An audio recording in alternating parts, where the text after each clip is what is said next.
السلام عليكم ورحمة الله وبركاته، يا رب تكونوا بخير، يا رب كل سنة وانتم طيبين.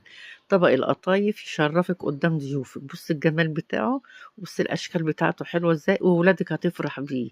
جميل جدا، يلا بينا. بص هنقول بسم الله الرحمن الرحيم، مش هنعمل كتير. كوبايتين دقيق. بعبي بالمعلقة، ما بكبش كده بالكوباية عشان يبقى المعيار مظبوط. حطيت كوبايتين دقيق ونخلتهم، ونص كوباية دقيق بسبوسة أو سمونيلة حسب البلد اللي هي بتسميه. نص دقيق بسبوسة اهو. بصوا بعمل بالمعلقة ازاي. نص كوباية. حطيت فيهم بقى ايه؟ كيسين فانيليا ورشة ملح صغيرة خالص جدا. معلقة خميرة صغيرة، معلقة بيكنج باودر.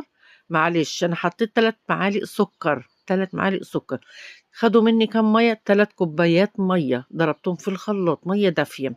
لو هتعمليهم بإيديكي لازم تصفيهم. أنا عاملة الشربات طبعا ومنزلاها على الفيديو قدامكم.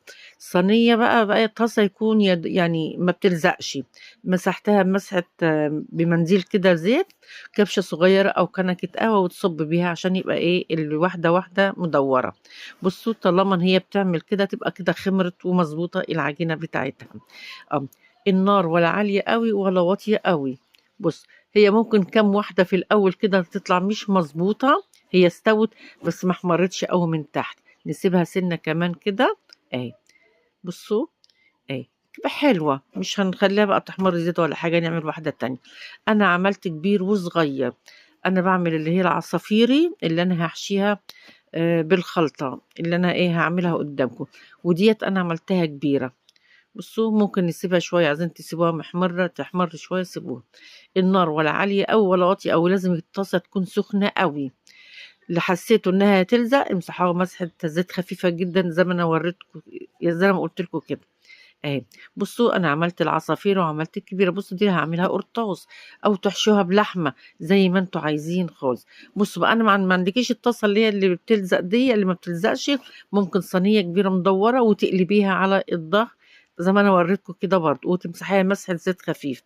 اه دي اللي هحشيها، اللي هعملها بالكريمة القراطيس.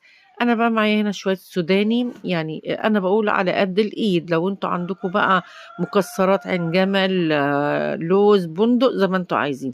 انا حطيت اللي هي على قد الاكلة او على قد الايد. حطيت شوية سوداني مجروشين، شوية جوز الهند وشوية زبيب، وحطيت عليهم شوية سكر. دي الخلطة بتاعتنا. اللي عنده بقى مكسرات انا بقوله لو متاح عندكم هتعمل. ديت القراطيس انا على فكرة